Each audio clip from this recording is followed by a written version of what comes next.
Hi guys, good morning. It's 15th of December today and it's capping and pinning day.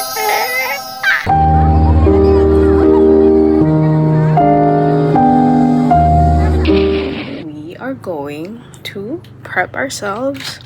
Now I'm gonna do my own makeup and such because the makeup artist is not available today, but that's okay.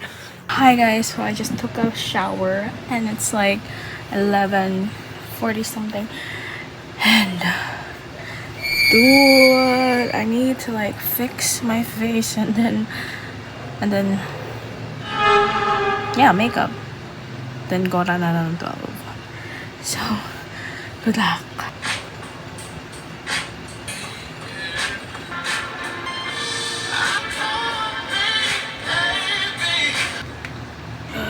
Is this my shade?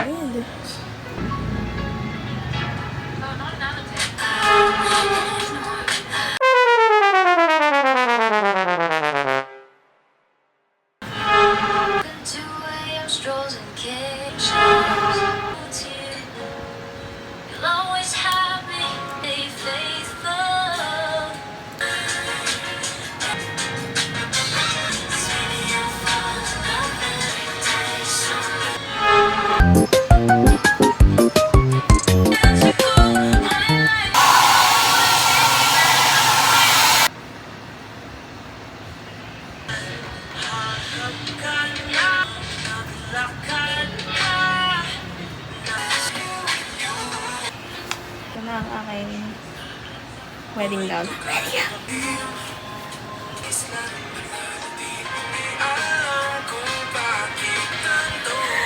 Anyway, mamaya babalik ako as student nurse na. Ay! Hi guys, I'm so sorry for the delay, but guess what? Kita mo yan? Sobrang emotional ko sa point na hindi ko kasi talaga siya ina-expect. Natatagal ako ng ganito kasi knowing na hindi naman talaga nursing yung first choice ko, parang alam mo yun, parang ang dali lang mag-give up kasi wala naman talaga nagmo-motivate sa'yo na ganito ganyan. Pero akalain mo yun, nakapat ako ng second year and nakapag-capping and pinning pa ako, grabe. Ito yung nameplate ko for ano lang, yeah, basta hindi ko napapakita yung pangalan. Hindi ko talaga siya na-expect na like mangyayari. I mean, mangyayari siya, pero like, hindi ko siya na-expect na mangyayari sa akin.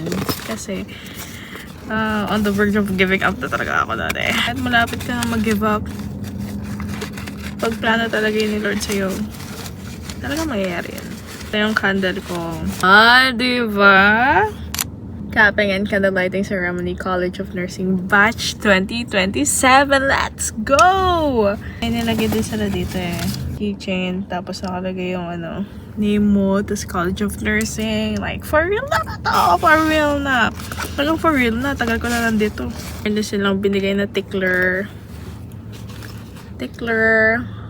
prayer, ballpen, yung apatan, tapos pencil. Kasi syempre kailangan sa duty. Message kanina, yung homily talagang na parang na siguro kaya siguro ako nag-nursing kahit hindi ko naman talaga gusto kasi yun yung gusto ni God para sa akin. Kasi sobrang tagal ko nang gustong maalis talaga kasi talaga hindi ko siya gusto. Na parang, gusto kong i-ano yung iba. Yung guest speaker namin kanina, sinabi niya na, na kailangan may vocation, na parang, hindi ka lang dapat marunong na mag-care sa mga tao. Dapat marunong ka rin magbigay in terms of, not only just helping, but also giving, not just giving what they need, but also what they been asking. Not like physical, materialistic stuffs, not that, but like tulong. Siguro nung one time kasi retreat namin, nagtanong ako kay God, sabi ko, God, kasi may time na parang kakausapin mo si God, tapos I took the opportunity to ask God. Sabi ko, God, sure na ba na magna-nursing na ako? Kasi undecided pa ako nun, sa grade 12 pa lang ako nun. Tapos, suddenly, I looked up. Tumingin ako sa langit. Tapos, wala lang. Nung tumingin ako sa langit, biglang, walang sign na, sige, yes, mag-nursing ka, gato, ganyan. Bigla ko na lang naramdaman na, tama. Alam mo yun, yung parang biglang gumaan yung feeling ko. Sabi ko, okay. So, sige, yun yung sign na kukunin ko, na parang, gumaan loob ko. So, sige nga, baka nga may plano sa akin si God. Tapos one time, talagang nagdasal ako kay God kasi sabi ko, God, tulungan mo naman ako kasi sobrang hirap na ako sa nursing, hindi ko na kaya. Tapos, all of a sudden, bigla akong tinulungan ng mga third year na biglaan lang talaga. As in, nung time na yun, nagulat din ako, sabi ko, hala, grabe naman yung pinagdasal ko, ang bilis. So, ayun, talagang feel ko ito yung plano ni God sa akin. Although, meron akong plano sa buhay ko, ito yung gusto ni God para sa akin. Kasi siguro, may gagawin siya eh. Like, may gagawin siyang plano para sa akin. Or meron na plano. Hindi ko palang alam, pero meron siyang nakalaan na gagawin ko. Hindi ko pa alam ngayon, pero meron akong gagawin in the future na kinalaman ng nursing. So, ito ay para sa mga nursing students at magiging nursing students. Siguro, yung iba gusto talaga nila mag-nursing or yung iba napipilitan maging nurse kasi gusto ng pamilya. Ako kasi ganun eh. Pero, akala ko, iloloath ko siya. Like, parang, i-hate ko nursing kasi hindi ko naman talaga yung gusto in the first place. Bakit ako mag-nursing? Pero nung magsisimula, nung ramdam ko na magsisimula na kami mag-duty, dun ko biglang naramdaman yung excitement na, okay, magagamit ko na lahat ng skills ko, matutulungan ko na yung mga tao. Then, pag nandun ka na talaga sa clinical area, nakakaba siya, pero ang daming emotions, you know?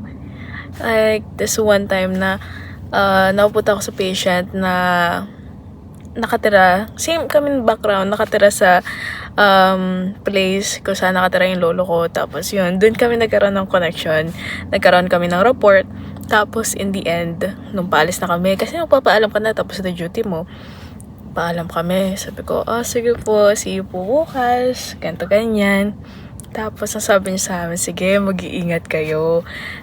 Iba yung feeling talaga na parang, iba yung feeling na yung kaklase mo yung nagsabi na mag-ingat sa'yo. Tapos, iba yung feeling na yung patient mo yung nagsabi na mag-ingat ka. Kasi parang, sa puso, sobrang heartwarming. Kasi inaalagaan mo sila eh. Inaalagaan mo sila. Mas maganda sa feeling yung makikita mo na may go home na yung patient mo. So, abangan nyo yan. Kasi, ayun nga, hindi madali ang nursing. Sobrang hirap niya.